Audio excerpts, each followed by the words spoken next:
আমরা জনগণকে সেবা দিই, এটি একটি সেবাদানমূলক প্রতিষ্ঠান। আমাদের কাজ হচ্ছে নগরকে পরিষ্কার রাখা, আমাদের কাজ হচ্ছে এই শহরকে পরিষ্কার রাখা। এবং আজকে যে সম্পদগুলো পুড়িয়ে দেওয়া হলো, এটা ঢাকা শহরের ট্যাক্সের টাকা দিয়ে আমরা এগুলো কিনেছি। এই ট্যাক্সের টাকা দিয়ে এই জনগণের সম্পদকে কারা পুরালো? আমি অনুরোধ করব জাতির কাছে, সরকারের কাছে, আমাদের প্যারেন্টস মিনিস্ট্রিকে এটার আশু বিচার ব্যবস্থা নেওয়ার জন্য। আমি এটার বিচার চাই। আমার ড্রাইভাররা আহত হয়েছে, আমাদের পরিষ্কার পরিচ্ছন্ন কর্মীরা আহত হয়েছে, আমাদের সিটি কর্পোরেশনের মধ্যবিত্ত নিম্নবিত্তর জন্য আমাদের বিভিন্ন ধরনের কমিউনিটি সেন্টার ছিল। ওই কমিউনিটি সেন্টারগুলোকে সম্পূর্ণভাবে ভস্মীভূত করে দেওয়া হয়েছে। আমাদের বিয়ে শাদী হওয়ার জন্য সামাজিক অনুষ্ঠান, আমাদের সূচনা সেন্টার, আমি একটু পরে যাব, আমি আপনাদেরকে অনুরোধ করব, মাননীয় মন্ত্রী সহ আমরা সেখানে যাব, সেটাকে ভস্মীভূত করা হয়েছে। আমাদের উত্তরা কমিউনিটি সেন্টারকে সম্পূর্ণভাবে ভেঙে ফেলা হয়েছে। আমাদের ৬৭টা গাড়ি ক্ষতি হয়েছে, এর মধ্যে আমাদের অফিসারদের প্রায় ২১টা পাজারো জিপ ছিল, ওগুলা সম্পূর্ণভাবে ধ্বংস করে ফেলা হয়েছে।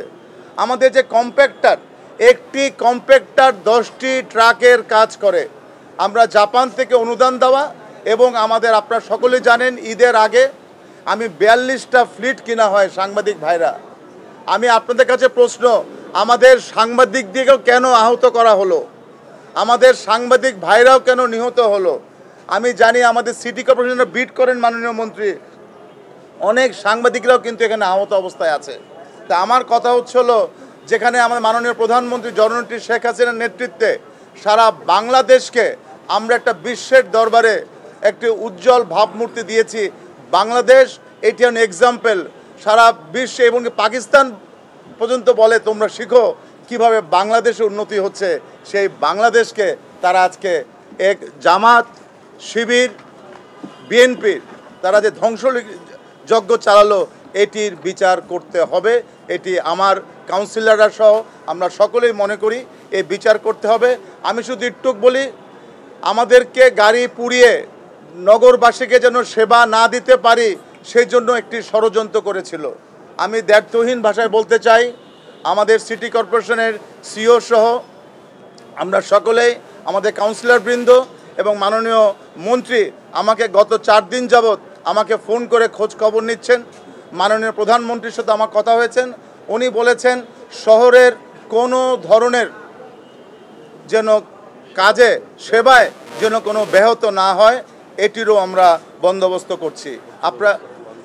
আমরা বর্জ্য ব্যবস্থাপনার জন্য আমাদের 4 ভাগের 1 ভাগ নষ্ট হয়ে গিয়েছে, অর্থাৎ আমাদের ক্যাপাসিটি কিন্তু 4 ভাগ থেকে 1 ভাগ কিন্তু নেই, তার থেকেও বেশি।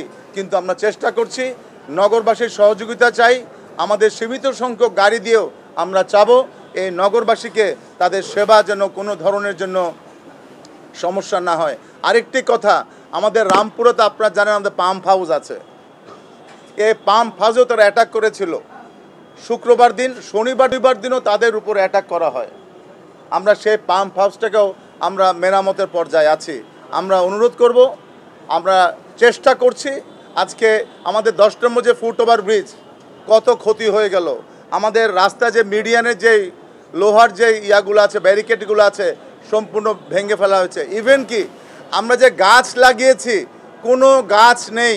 পরিবেশকে বাঁচানোর জন্য, আমরা রৌদ্রের থেকে বাঁচার জন্য, তাপ থেকে বাঁচার জন্য যে গাছ লাগিয়েছিলাম, গাছগুলোকেও কিন্তু উপড়ে ফেলা হয়েছে।